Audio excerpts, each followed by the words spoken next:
사도행전 1장 1에서 5절 있습니다. 데오빌로여, 내가 먼저 쓴 글에는 무릇 예수께서 행하시며 가르치기를 시작하신부터 그가 택하신 사도들에게 성령으로 명하시고 승천하신 날까지 이 일을 기록하였노라. 그가 고난 받으신 후에 또한 그들에게 확실한 많은 증거로 친히 살아계심을 나타내서 40일 동안 그들에게 보이시며 하나님 나라 일을 말씀하시니라. 사도와 함께 모이사 그들에게 분부하여 이르시되 예루살렘을 떠나지 말고 내게 들은 바 아버지께서 약속하신 것을 기다리라. 요한은 물로 세례를 베풀었으나 너희는 몇 날이 못되어 성령으로 세례를 받으리라 하셨느니라. 아멘. 지난 주일 다 끝나지 못한 것이 있어서 저 말씀을 드리고 오늘 내러티브 사도행전 이어서 말씀드리겠습니다. 지난주 못 끝난 부분이 있습니다. 누가복음 1장 1절의 사절을 보면 우리 중에 이루어진 사실에 대하여 처음부터 목격자와 말씀을 일꾼된 자들이 전하여 준 그대로 내력을 조설하려고 붓을 든 사람이 많은지라 라고 되어 있습니다. 이 말씀을 보면 당시 예수님의 제자들뿐만 아니라 수많은 목격자들이 예수님의 일대기를 저술하려고 글을 썼다라는 것을 알 수 있습니다. 사도행전에도 데오빌로여, 내가 먼저 쓴 글에는 물론 예수께서 행하시며 가르치시기를 시작하신부터 그가 택하신 사도들에게 성령을 명하시고 승천하신 날까지 이를 기록하였노라.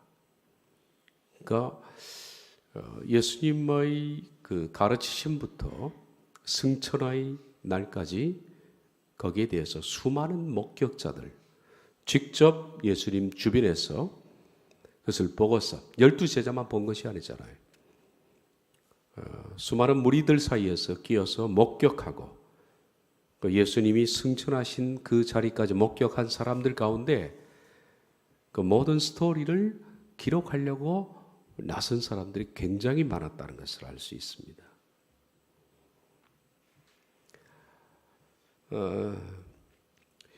역사를 기록할 자격이 없는 사람도 실은 기록하려고 덤비겠죠. 역사 기록이라는 것은 상당히 객관적이어야 합니다. 주관적인 사람은 역사 기록을 할 수 있는 자격이 별로 없습니다. 주관적인 사람은 자기 시각에서 보는 거예요. 객관적인 시각은 모든 사람들의 시각에서 보는데 이 시각이 역사 기록에 가장 필요한 시각입니다. 주관적인 사람은 자기 얘기를 많이 합니다. 자기 느낌을 얘기합니다. 자기가 깨달은 바를 얘기합니다. 이런 사람들이 범할 수 있는 우는 뭐냐 하면 어떤 사건, 실제적 어떤 사건보다 과장하기 쉽다라는 겁니다. 그러니까 예수님이 하신 어떤 일보다 너무 충성스러운 마음이 거기에 들어가다 보니까 내가 주님을 위해서 더 큰 일을 해야 되겠다라는 생각, 자기 생각이 가미해서 실제 있었던 사건보다 훨씬 과장해서 그것이 하나님의 영광인 줄로 생각해서 글을 쓸 수가 있는 겁니다. 이런 사람들은 실제적인 어떤 팩트를 넘어서는 잘못된 기록을 할 수 있는 우를 범할 수 있는 사람들입니다. 이런 사람들이 많다고 해서 좋은 것은 아닙니다. 옛날에 그 호모이서사시가 그렇습니다.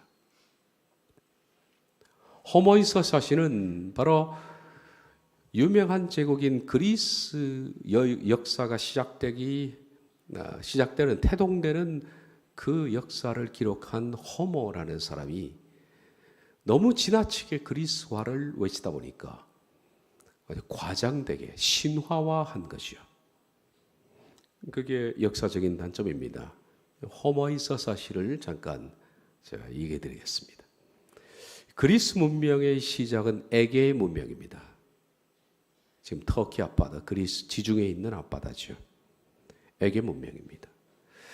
이 에게 문명에서 나중에는 그리스 문명이 되고 그것이 로마 문명이 됩니다.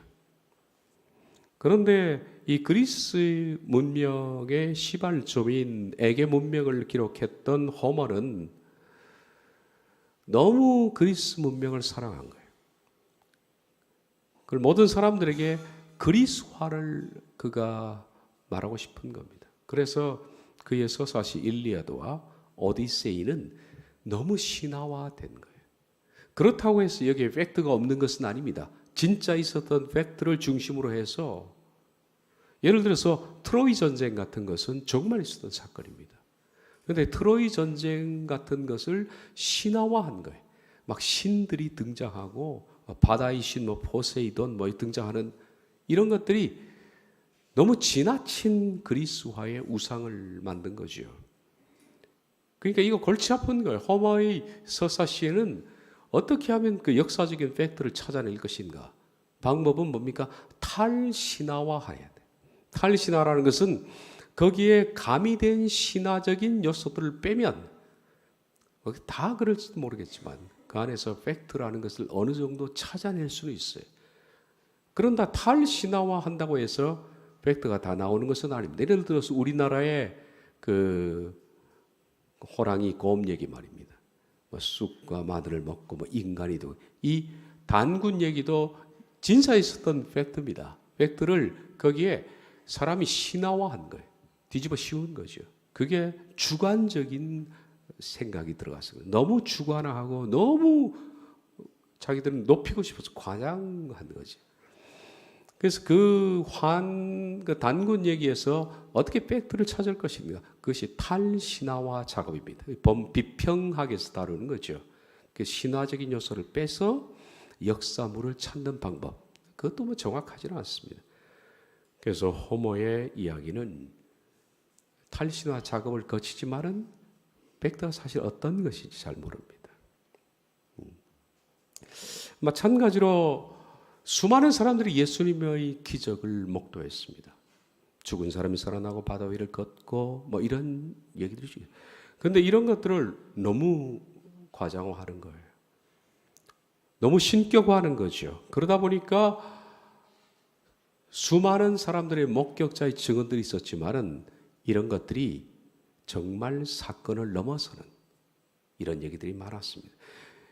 하나님께서 누가를 쓰신 것은 이 방향입니다. 누가는 주관적인 기록이 아니라 객관적인 기록을 할 수 있는 사람입니다. 하나님이 누가를 부르신 것 같습니다. 대단한 역사적 관점을 가진 누가가 수많은 사람들의 입을 통해서 내가 기록자가 되고 싶다라는 수많은 사람들, 또 직접 목도한 사람, 예수님의 모친 마리아, 그리고 세례 요한의 모친 엘리자벳, 이런 사람들을 직접 만나서 누가는 그 목격자로부터 들었던 얘기들을 종합하고 취합해서 정확한 사건을 만든 것이 누가복음입니다. 누가복음은 어떤 사건 외에 붙여진 그런 것들이 전부 탈신화한 작업을 통해서 누가라는 사람이 정말 냉정하게 객관적인 사건을 기록한 책입니다. 이것이 하나님은 그런 역사적인 안목이 있었던 누가를 택하신 이유를 우리는 잘 알 수 있는 겁니다. 그래서 누가는 특별한 역사가입니다. 윌리엄 람지라는 사람이 이 사람은 1939년도 죽은 사람인데 소아시아 역사의 권위자입니다. 람지가 말하기를 어떤 이들은 누가를 제1그룹의 역사라고 말하지만 누가는 가장 위대한 역사가들에 속한다. 그러니까 보통 누가를 뛰어난 역사가라고 말하지만 그렇지 않다. 누가는 뛰어난 정도가 아니라 위대한 역사가. 위대한 역사. 우리 누가를 좀 너무 저평가하는 것이 아닌가라는 서운함 때문에 램제이의 얘기를 했습니다. 이어서 브라이언 로크라는 오클랜드 대학의 고전학 교수도 누가에 대해서 얘기를 이렇게 했습니다. 누가는 섬세하고도 정밀함으로 주변 상황을 불러내는 기록자다. 사도행전은 위선적인 상상의 모조물이 아니라 신뢰할 만한 사실적 기록이다. 사도행전은 최초의 진실을 드러낸 고고학적 고고학적 삽질이다. 그렇게 평가를 했습니다. 그러니까 누가는 대단한 역사가라는 관점을 우린 잊지를 말아야 한다라는 거예요.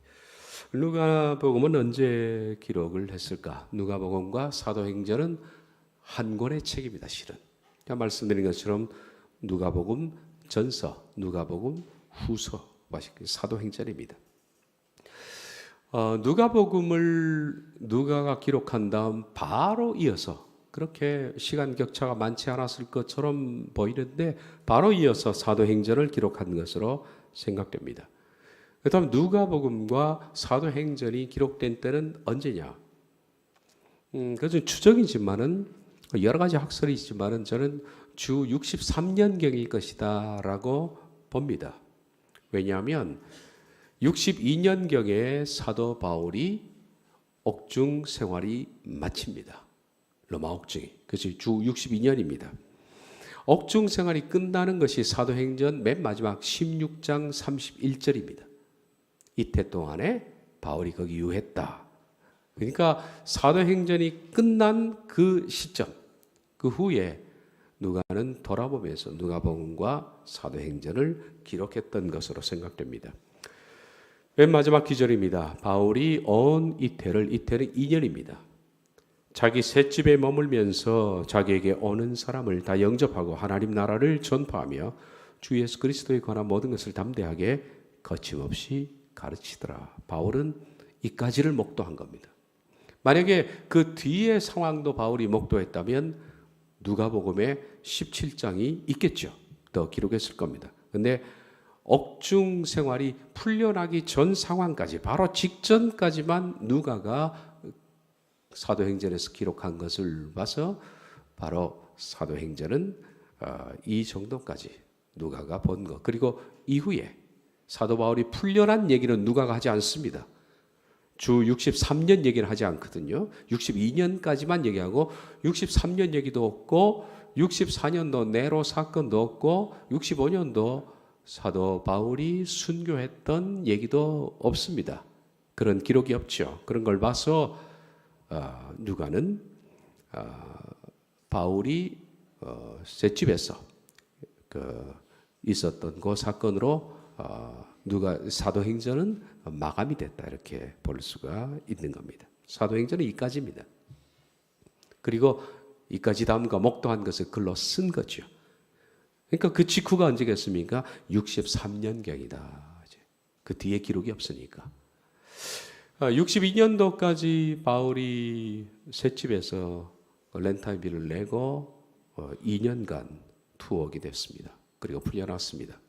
자유의 몸으로 한 2년 정도 시간을 보내는데 거기에 대한 행적은 뭐 사도행전은 없고 다른 어떤 데도 없습니다. 사도행전에도 없는 그 얘기. 바울은 이때 동안에 뭐 했을까? 거기에 뭐 우리가 전혀 모르죠. 아까 우리가 빌레몬서를 봤습니다. 빌레몬에게 그러잖아요. 너희 집을 하나 내가 갈 테니까 렌탈을 좀 해놔라. 내가 좀 거기서 묵어야겠다. 정말 그 골로새를 방문했을지도 모르는 얘기입니다. 그런데 2년간의 시기는 기록이 없습니다. 그 기록 어간 때 누가복음과 사도행전이 쓰여졌을 것이고, 그리고 2년 후인 주 64년, 바울의 나이 한 68세 정도로 추정이 됩니다. 아까 오전에 말씀드린 것처럼 바울이 다메섹에서 회심할 때가 30대 중반 이상이 될 것이다 라고 봅니다. 왜냐하면 20대 청년으로서는 사내들이니 그에게 모든 책임을 맡길 만한 나이가 못 됩니다. 어느 정도 연령적으로 숙성했을 때로 보입니다. 그러니까 30대 중반 아니면 40대까지도 볼 수 있습니다. 그로부터 32년 뒤에 지금 바울이 옥중에 투옥이 됐으니까 뭐 40대 같으면 70이 넘었겠죠.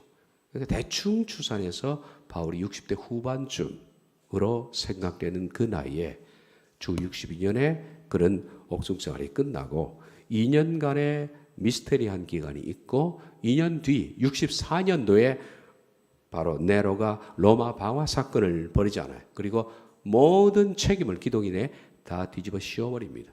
여러분이 봤던 영화 코바디스 도미네, 그 영화가 그것을 배경으로 한 것인데 그 뒤에 바로 방화 사건이 있었던 1년 뒤 바울과 베드로가 순교한 것으로 그렇게 알려져 있습니다. 여기에 대해서 기록물이 없기 때문에 누가복음과 사도행전은 바로 옥중 생활이 끝난 바로 직후에 기록된 것이다 라고 봐진다. 우리들은 누가라는 사람을 통해서 바울을 한 번 더 볼 수 있습니다. 그러니까 우리가 바울의 얘기만 쭉, 바울의 서신서를 보면 정리 안 되는 부분들이 나오는데, 누가가 기록한 사도행전을 통해서 바울이 군데군데 흘려놨던 그 사건들이, 아, 이게 이 사건이었구나. 이건 누가의 도움이죠. 제가 데이터베이스를 좀 만들어 왔는데요. 예를 들어서 다메섹 회심 사건. 다메섹 회심 사건은 바울의 서신 가운데 디모데 전서에 나옵니다. 뒤에 사도행전은 제가 시간 순서별로 쭉 취합을 해놓은 겁니다.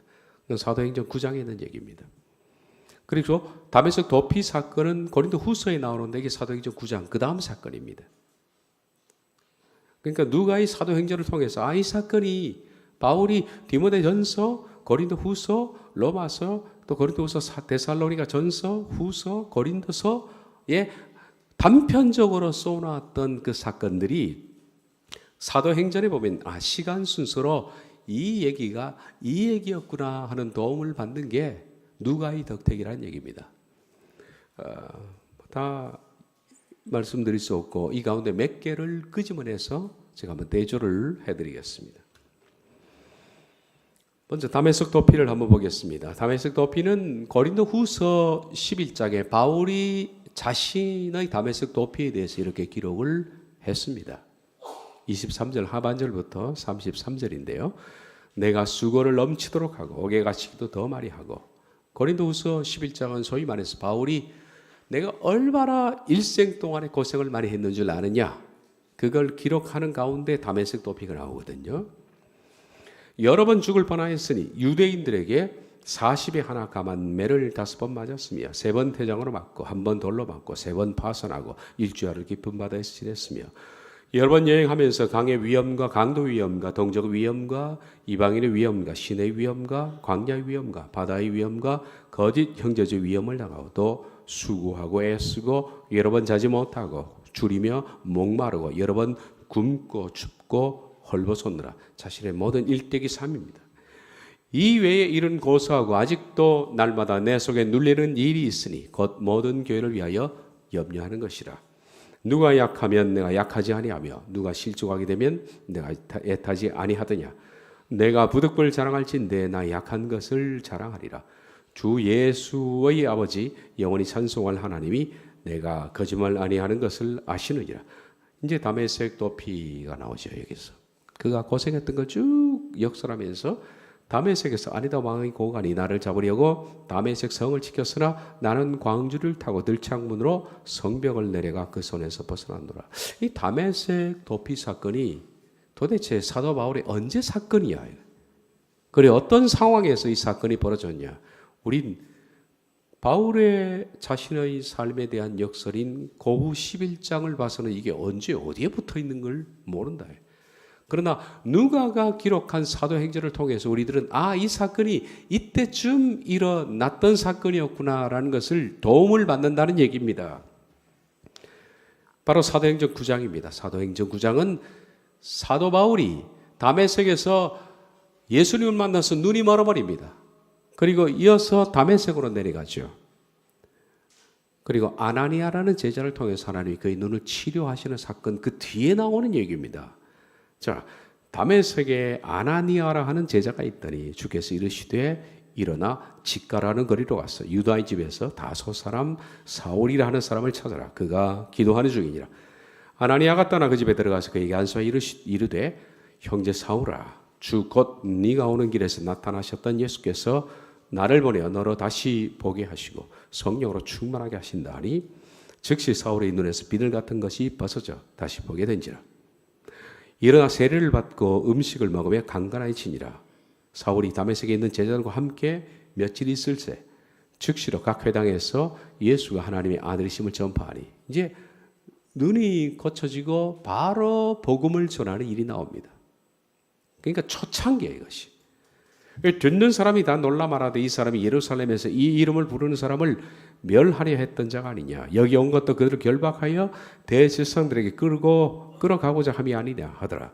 사울은 힘을 더더 예수를 그리스도라 증언하여 다메섹에 사는 유대인들을 당혹하게 하니라. 여러 날이 지나매 유대인들이 사울 죽이기를 공모하더니 그 계교가 사울에게 알려지냐. 그들이 그를 죽이려고 밤낮으로 성문까지 지키거늘 그의 제자들이 밤에 사울을 광주리에 담아 성벽에서 달아 내리니라.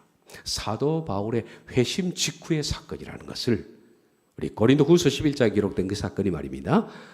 누가를 통해서 우리는 이것을 알 수가 있는 겁니다. 누가 아니면 우리가 어떻게 그 사건을 여기에 연관시킬 수가 있느냐는 거죠. 루스트라에서 돌을 맞은 사건이 있는데 이것도 마찬가지로 그 후 11장 23절에서 25절 상반절에 나옵니다. 내가 수고를 넘치도록 하고 옥에 갇히기도 더 많이 하고 매도 수없이 맞고 여러 번 죽을 뻔하였으니 유대인들에게 40에 가나 감한 매를 5번 맞았어요. 3번 태장으로 맞고 1번 돌로 맞고 1번 돌로 맞은 적이 있다. 모든 사람들이 돌로 바울을 쳐서 죽이려고 해서 돌에 맞았던 사건이 한 번이 있다. 이 사건이 언제냐? 이것이 바로 사도행전에서 누가가 루스드라에서 있던 사건이라 이렇게 얘기를 하죠. 루스드라에 발을 쓰지 못하는 한 사람이 있는데 남에서 걷지 못하게 되어 걸어본 적이 없는지라. 바울이 말하는 것을 듣거늘 바울이 주목하여 구원받을 믿음이 그에게 있는 것을 보고 큰 소리를 이르되 네 발로 바로 일어서라 하니 그 사람이 일어나 걷는지라. 유대인들이 안디옥과 이고니온에서 와서 무리를 충동하니 그들이 돌로 바울을 쳐서 죽은 줄 알고 시외로 끌어내치니라.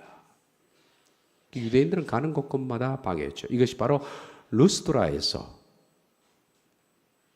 이 발이 고장난 사람, 이 사람을 고쳐 줌으로써 돌에 맞아 죽을 뻔했다. 한 번 돌에 맞고 한 그 사건이었다는 것을 누가를 통해서 우리가 알 수가 있다. 에베소서의 환란 하나 더 보겠습니다. 우리 고린도후서 15장 31에서 32절을 보면 형제들아 내가 그리스도 예수 우리 주 안에서 가진 바 너에게 대한 나의 자랑을 두고 단언하노니 나는 날마다 죽노라. 자기는 날마다 자기를 쳐서 복종시키면서 죽는다는 거예요. 그리고 이상한 얘기를 합니다. 내가 사람의 방법으로 에베소에서 맹수와 더불어 싸웠다면 내게 무슨 유익이 있으리요? 에베소에서 맹수와 싸웠다는 얘기는 뭘까? 고린도전서 15장은 이겁니다. 나는 날마다 죽는다. 내 앞에 맹수가 나타났지만은 나는 그것과 더불어 싸우지 않았다. 그 앞에서도 나는 그냥 죽었다. 내 자아를. 이 얘기를 하는 건데 이 사건이 바로 사도행전 19장을 보면 이 사건이었구나 이렇게 연결이 되는 거예요. 누가의 덕택이죠. 데메드리오나 하는 어떤 은장색이 은으로 아데미의 신상 모형을 만들어 직공들에게 적지 않은 벌이를 하게 하더니 그가 그 직공들과 그러한 영업하는 자들을 모아 이르되 여러분도 알거니와 우리의 풍족한 생활이 이 생업에 있는데 이 바울이 에베소뿐 아니라 거의 전 아시아를 통하여 수많은 사람을 권유하여 말하되 사람의 손으로 만든 것이 신이 아니라 하니 이는 그들도 보고 들은 것이라. 우리의 이 영업이 천하여서 전하여질 위험이 있을 뿐 아니라 그러니까 바울이 우상이 잘못됐다라고 얘기하니까 우상 만들어 파는 사람들이 생계가 위축이 되는 그런 상황입니다. 큰 여신 아데미의 신전도 무시당하게 되고 온 아시아와 천하가 위하는 그 위엄도 떨어질까 하노라 하더라. 그들이 이 말을 듣고 분노가 가득하여 외쳐 이르되 크다 에베소 사람의 아데미여 하니 이제 그 우상 만드는 그 뭡니까 한마디로 노동조합에서 난리가 난 겁니다. 저 바울 때문에 우리 장사가 안 된다는 거죠. 온 시대가 요란하여 바울과 같이 다니는 마게도냐 사람 가이오와 아리스타고를 붙들어 일제히 연극장으로 달려 들어가는지라. 서기장이 무리를 진정시키고 이르되 근데 이 서기장 때문에 사는 겁니다. 서기장 때문에. 그래서 바울이 말하는 에베소에서 맹수와 더불어 싸웠다면 그 말이 맹수가 진짜 짐승이 아니라 짐승 같은 사람이에요. 여기 자기 신상을 만들어 팔지 못하는 사람들이 짐승처럼 덤비고 그들을 맹수라고 표현한 거죠. 그런데 죽을 뻔했는데 서기장이 나타났습니다. 신전의 물건을 도적질하지도 않았고 우리 여신을 비방하지도 아니한 이 사람을 너희가 붙잡았음에 만일 데메드리오와 그와 함께 있는 직공들이 누구에게 고발할 것이 있으면 재판날도 있고 총독들이 있으니 피차고서. 그러니까 이렇게 폭력을 쓰지 말고 바울을 그럼 고소해라 이렇게 서기장이 말을 해서 사람들이 냉정해진 거예요. 만일 그 외에 무엇을 원하면 정식으로 민회에 결정하여 오늘 아무 까닭도 없는 이 일이 우리가 소유 사건으로 책망받을 위험이 있고 만약에 우리가 바울을 그냥 쳐 죽인다면 우리가 위로부터 책망을 받는다. 그렇잖아요. 우리는 이 불법 집회에 관하여 보고할 자료가 없다.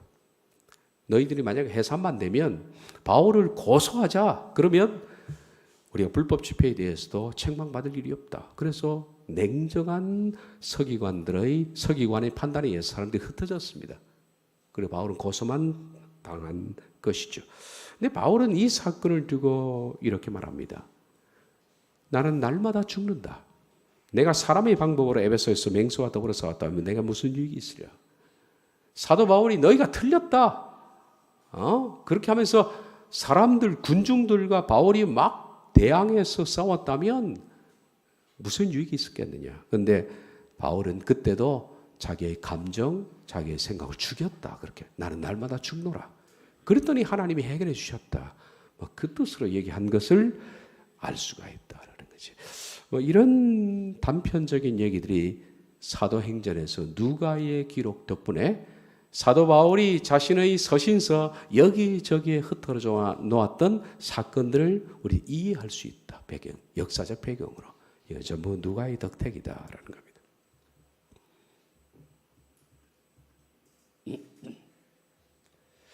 시간이 좀 지났는데 이제 내러티브에 대해서 좀 얘기를 하다가 다음 시간에 이어서 하도록 하겠습니다. 저는 말씀드리고자 하는 것이 내러티브 사도행전입니다. 내러티브라는 것은 사도행전뿐만 아니라 모든 성경을 읽을 때 여러분이 가져야 할 관점이 내러티브입니다. 이 내러티브에 눈을 떠야 여러분 성경이 보이는 겁니다. 실은. 사도행전도 마찬가지입니다. 그래서 말씀을 좀 드리도록 하겠습니다. 어떤 스토리를 전달할 때는 여러 가지 기법이 있죠. 그러니까 내가 아는 지식, 또 내가 아는 얘기 이런 것들을 사람에게 전달할 때 쓰는 기법들입니다. 그 중에 하나가 내러티브입니다. 내러티브는 그냥 여러분 나레이션이라고 들어봤을 거예요. 나레이션. 그것은 이야기입니다. 스토리 다음에 전개되는 것이 나레이션입니다. 스토리와 나레이션은 어떻게 다를까? 스토리는 하나의 사건입니다. 사건을 얘기하는 것이 스토리 기법입니다. 근데 나레이션이라는 것은 그 스토리에 자신의 어떤 목적을 넣어서 그 스토리를 전달하는 기법을 나레이션이라고 얘기하는데 좀 더 이 부분은 이 얘기를 해드리겠습니다. 왜냐하면 성경을 읽을 때 우리가 내러티브 관점에서 성경을 읽어야 눈이 뜨인다는 거죠. 단순히 어떤 정보를 전달할 때 우리들은 뭘 씁니까? 팩트를 씁니다. 그것이 사건들입니다. 자, 오늘도 우리가 이런 사건이 있었습니다. 오전에 우리가 설교를 들었습니다. 그러니까 여러분 누구를 만났습니다. 오늘 식사는 뭘 하셨죠? 비빔밥을 드셨습니다. 그리고 마치고는 뭘 합니다? 이런 사건, 팩트. 이 팩트들을 쭉 나열한 것이 하나의 관점입니다. 근데 이 정보들을 가지고서는 어떻게 이것들이 이어지는지 잘 몰라요. 이 정보들을 가지고 그것을 수집해서 활용하는 것은 우리가 책을 읽는 독자의 몫입니다. 독자들은 여러 흩어진 사건들을 가지고 어떻게 취합해야 될지 모르고 망설이게 되죠. 그것이 하나의 팩트입니다. 이게 팩트가 하나의 스토리입니다. 그런데 이것보다 좀 더 발전한 것이 다큐멘터리입니다. 다큐멘터리는 이 스토리를 가지고 하나의 전개 형식으로 만든 겁니다. 그러니까 이 사건을 하나의 시간적 흐름이라든지 아니면 어떤 배열의 흐름에 따라서 흐름으로 만든 것이 다큐멘터리라고 우리가 그렇게 부르죠. 우리가 다큐멘터리를 보면 이 사건이 이런 사건과 이렇게 연관이 되는구나 이렇게 하는 겁니다. 내러티브라는 것은 뭐냐면 거기에다가 글쓴이의 목적을 집어넣는 겁니다. 글쓴이의 관점을 집어넣는 겁니다. 그러니까 다큐멘터리보다 한층 더 진일보한 것이 내러티브인데 팩트, 다큐멘터리, 내러티브. 지금 현재 사람들이 전달하는 기법에 있어서 가장 최상에 있는 것이 실은 내러티브 기법입니다. 내러티브라는 것은 글쓴이의 그 속에 목적이 들어있는 겁니다. 그런 의미에서 내러티브라는 것은 강해 설교에 가까운데 성경은 다 내러티브입니다. 자, 우리들은 왜 성경을 읽어도 이해를 못하느냐 하면 여러분들이 지금 제게 들어왔던 것이 내러티브 설교예요, 실은. 성경을 읽을 때 우리 마태복음 이러면 팩트만 보는 거예요. 마태복음 1장 그러면 족보 그리고 수태고지.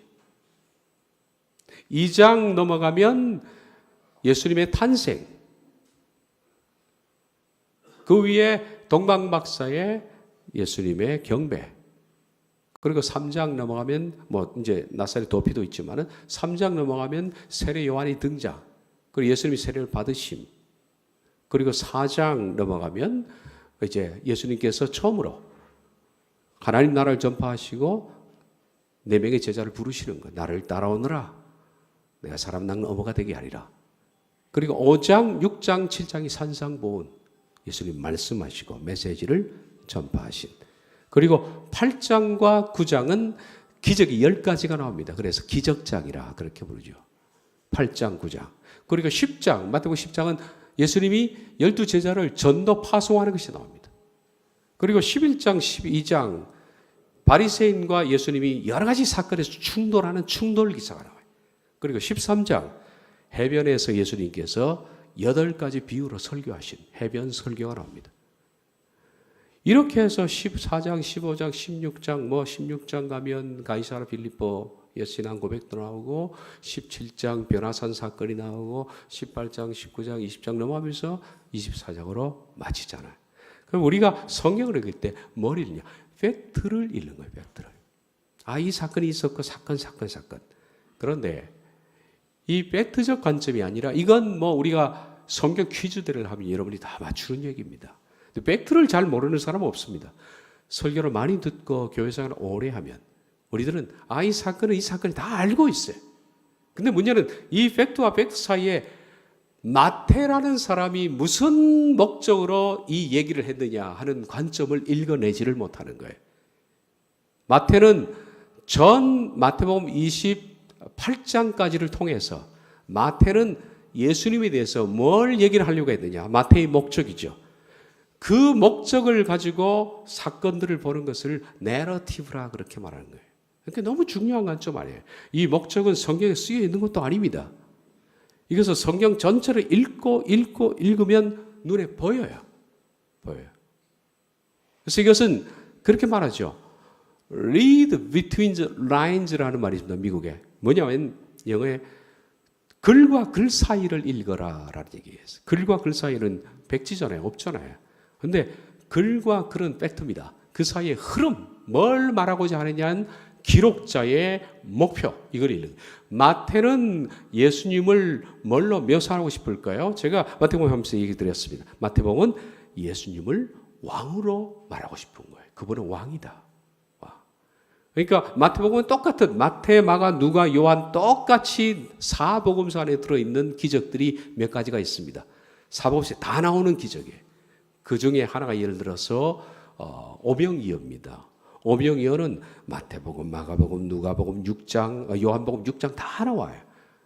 이 똑같은 사건이지만은 마태가 말하고자 하는 오병이어와 요한이 말하고자 하는 오병이어, 마가가 말하고자 하는 오병이어는 달라요, 목적이. 팩트는 똑같습니다. 그러나 기록자의 기록의 의도는 다른 겁니다. 우리들은 마태 보고 마가 보고 누가 보고 똑같네. 이건 똑같은 얘기야. 똑같은 얘기 아니에요. 이걸 읽어낼 수 있는 눈이 뜨이면 성경이 아주 다채롭게 보입니다. 이걸 발견하기가 쉬운 것은 아니죠. 마태는 말씀드린 것처럼 예수님이 왕이라는 관점에서 쓰는 거예요. 그러니까 오병이어를 통해서 왕의 놀라운 권능입니다. 권능을 말하고자 하는 것이고, 마가는 말하고자 하는 것이 오병이어에서 종으로 오신 예수님이잖아요. 종을 말하는 거예요. 그분은 뭐 기적을 통해서 자신의 권위, 권세를 나타내는 것이 아니라 굶주린 백성을 섬기고자 하는 목소리. 그러니까 마가복음에서 섬김을 읽어내야 되는 거예요. 다 다른 겁니다. 똑같은 사건이 아니죠. 이것이 내러티브다. 성경에서 이걸 찾아내기가 쉬운 것은 아니죠. 성경은 그런 의미에서 내러티브로 다 기록이 되어 있다. 자, 사도행전을 한번 우리가 내러티브 관점에서 접근을 해봅시다. 사도행전도 누가라는 기록자가 사도행전을 통해서 그가 말하고자 하는 목적이 있습니다. 이 목적은 어디 있느냐? 방법은 없습니다. 이 목적을 찾아내는 것은 성경을 10번이고 20번이고 계속 읽다 보면 어느 순간에 사도행전에서 가장 큰 것이 튀어나와요. 가장 큰 것이 튀어나와요. 그것이 바로 목적에 접근하는 것인데, 사도행전은 어떤 주제를 가지고 얘기하는 겁니다. 사도행전은 어떤 사건들을 쭉 있지만 사건 속에서 막연하게 사건을 얘기하는 것이 아니라 누가는 어떤 주제를 가지고 얘기하고 싶은 거예요. 그 주제를 가지고 서론, 본론, 결론을 사도행전은 완벽하게 구성을 해놨습니다. 자, 사도행전을 보는 두 가지 관점입니다. 첫째 관점은 팩트를 중심으로 한번 읽어봅시다. 이 팩트는 성경을 잘 모르는 사람들이 주로 많이 읽으면 발견되는 부분이 팩트입니다. 다큐멘터리 형식이죠. 사도행전은 다큐멘터리로 보면 둘로 나눕니다. 첫 번째는 12장까지 베드로라는 사람을 중심으로 해서 기록된 겁니다. 인물 중심입니다. 그리고 13장부터 마지막 장까지 23장까지는 사도행전은 그 바울을 중심으로 해서 기록되어 있습니다. 그러므로 다큐멘터리 형식으로는 주인공이 둘입니다. 첫째는 베드로 중심, 바울 중심. 그러나 베드로 중심으로 일어났던 일들, 바울 중심으로 일어났던 일들, 이거는 그냥 하나의 사건이지 누가가 말하고자 하는 목적은 아니다. 그럼 누가는 사도행전을 내러티브 형식으로 어떻게 그가 사도행전에서 말하고 싶은 목적이 뭘까? 이 전체를 통해서 그가 말하고자 하는 목적이 뭘까? 어떻게 해야 한다고? 사도행전을 많이 읽고 또 읽고 수도 없이 읽으면 그게 보입니다. 그것이 여러분이 잘 알고 있는 사도행전 1장 8절이 누가가 말하고자 하는 사도행전의 목표입니다. 이걸 설명하기 위해서 사도행전을 누가가 기록한 거예요. 1장 8절. 오직 성령이 너희에게 임하시면 너희가 권능을 받고 예루살렘과 온 유대와 사마리아와 땅끝까지 이르러 내 증인이 되리라 하시니라. 우리 같이 한번 읽어볼까요? 시작. 오직 성령이 너희에게 임하시면 너희가 권능을 받고 온 유대와 예루살렘과 온 유대와 사마리아와 땅끝까지 이르러 내 증인이 되리라 하시느니라. 자, 이 말씀을 중심으로 해서 내러티브한 건데, 이 목적이에요. 그렇다면 여기서 이 문장에서 가장 중요한 단어가 뭘까요? 가장 중요한 단어. 예? 성령? 우리들은 하나님 성령만 나오면 끝버하죠. 다 주어인 것 같이. 이런 관점은 좀 버려야 됩니다. 교회만 나오고 하나님 나오면 이것이 주제야. 이런 것이 좀 눈을 가리게 되는 이유 중에 하나인데, 여기서 가장 중요한 주제가 뭘까요? 증인입니다. 증인. 그렇습니다. 이제 우리가 사도행전의 가장 핵심적인 주제로 다가가는 증인이에요. 내 증인입니다. 그럼 여기서 권능이 뭘까요? 권능. 이 증인들이 증인 활동하기에 서포트해주는 하나의 보조 수단이죠. 가장 중요한 것은 권능 받는 게 아닙니다. 권능 받는 게 중요한 것이 아니라 증인되는 것입니다. 증인되는데 필요한 것이 뭡니까? 권능입니다. 그러니까 이 증인들에 한해서 주어진 것이 권능입니다. 그래서 증인이 권능을 받으면 예루살렘, 온 유대, 사마리아 땅끝까지 퍼지는 것이, 이게 사도행전의 기록 목적입니다. 예수님의 증인들이 성령님이 주시는 권능을 받고 예루살렘에서 땅끝, 아직 설명이 미진합니다만은 더 해야 되겠죠? 어쨌든 지금 현재 우리가 읽은 내용 안에서는 예루살렘에서 땅끝까지 가는 얘기예요. 이것이. 이 얘기를 기록하는 것이 누가의 기록 목적이다. 여기서 중요한 질문을 하나 해봅시다. 내 증인이 되리라 그랬어요. 이 증인은 오늘날에 예수님을 아는 모든 사람일까요? 그 다 포함하는 것일까요? 아니면 사도행전에서 성령님의 권능을 받고 땅끝까지 가는 그 사람들에 해당되는 걸까요? 중요한 질문입니다, 이것이.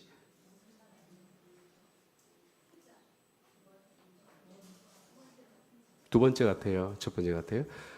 자, 첫 번째라고 생각하는 사람들은 오늘날 많이 있습니다.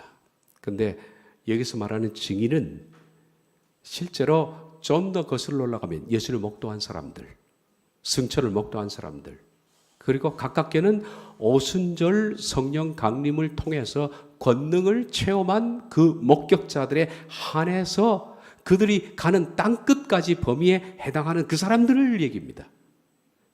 이거 오늘날 우리의 얘기가 아닙니다. 우리를 증인으로 보는 것이 아닙니다. 그러면 여기서 땅끝이 오늘날 미전도 정적을 의미하는 것이 아니라 그 당시에 이 증인들이 갔던 바로 그 끝부분, 어딜까요? 로마입니다, 여러분. 로마가 이들에게는 최후의 사도행전의 끝부분이었습니다. 바울이 로마로 들어가서 복음을 전하고 이태 동안에 투옥이 되어 있는 상태로 사도행전을 마쳤죠. 그 부분이 땅끝입니다. 그러니까 사도행전은 예루살렘에서 로마까지 이 증인들이 성령님의 권능을 받아서 복음을 전하는 모든 일들을 기록한 그 자체가 사도행전이지. 이것이 오늘날에 그것이 다시 리바이벌이 되느냐 하는 것은 전혀 다른 문제입니다. 그래서 사도행전의 기록 목적이라는 겁니다. 이렇게 얘기하면 오늘날 권능주의자들은 발끈합니다, 제 얘기에. 근데 좀 더 얘기를 들어가야 되겠어요, 이 부분에 대해서는. 시간이 꽤 흘러서 조금 더 하고 마치도록 하겠습니다. 종종 사도행전의 오늘날의 영속성을 강조하는 사람들이 있습니다. 사도행전과 같은 기적과 권능이 오늘날에도 계속되어야 한다. 저는 권능을 부인하는 것은 아닙니다. 권능이 일어날 수 있습니다. 하나님의 역사가 일어날 수도 있습니다. 그런데 사도행전과 같은 역사가 오늘날에 반복되어야 한다는 것은 노입니다. 그건 아니에요. 사도행전은 그 시대에 하나님께서 복음이 예루살렘에서 땅끝, 그 당시 땅끝이 로마까지, 바울을 통해서 로마까지 이르도록 하나님이 그 시대의 특별한 사건을 통해서, 기적을 통해서 해나간 얘기들일 뿐이지, 오늘날의 사도행전이 다시 리바이벌 되어야 된다는 것은 저는 노입니다. 그 개념은 안 해요. 그렇다고 오늘날에 권능이 없느냐, 그런 얘기는 안 해요.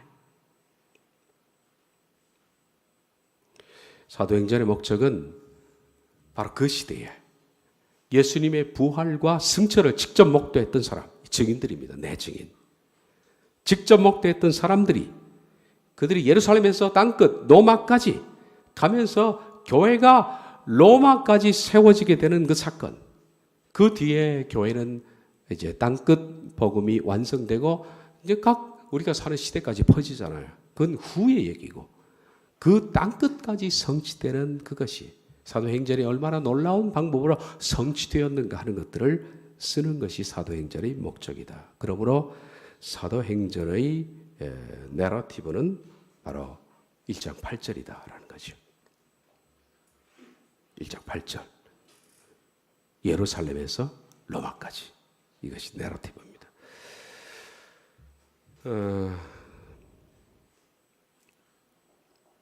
마칠 때가 됐네요. 아쉽지만 다음 시간에 이어서 말씀. 내러티브는 다음 시간에 더 해야 됩니다. 다음 시간에 마치지 못할 것 같은데 우리가 사도행전을 전체적으로 보는 안목을 갖기 위해서 하는 것이거든요.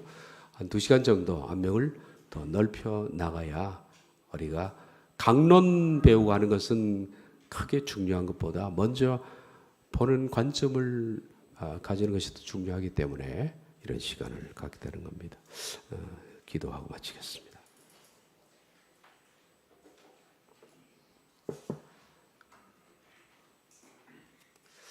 오늘날 수많은 사람이 방언 기도를 하느냐, 안진뱅이가 일어나느냐, 소경이 눈을 뜨느냐, 이 권능의 문제로 갑론을박하지만은, 그리고 그 권능의 근거를 사도행전에서 찾아오지만은 사도행전의 목적 자체는 권능의 영속성이 아니라 성령님의 권능으로 그 시대에 땅끝 복음이 완성되는 것을 하나님께서 계획하셨고, 그를 통해서 사도들과 바울을 통해서 완성하신 과거 역사에, 또 그 과거 역사를 통해서 하나님의 권능을 바라보는 것이 이 사도행전의 기록 목적인 것으로 우리가 성경을 통해서 좀 더 접근해 나갑니다. 성령님 지혜를 허락하셔서 우리가 앞으로도 봐야 할 수많은 사도행전의 말씀들이 잘 이해되도록 도와주시옵소서. 예수님의 이름으로 기도하옵나이다. 아멘.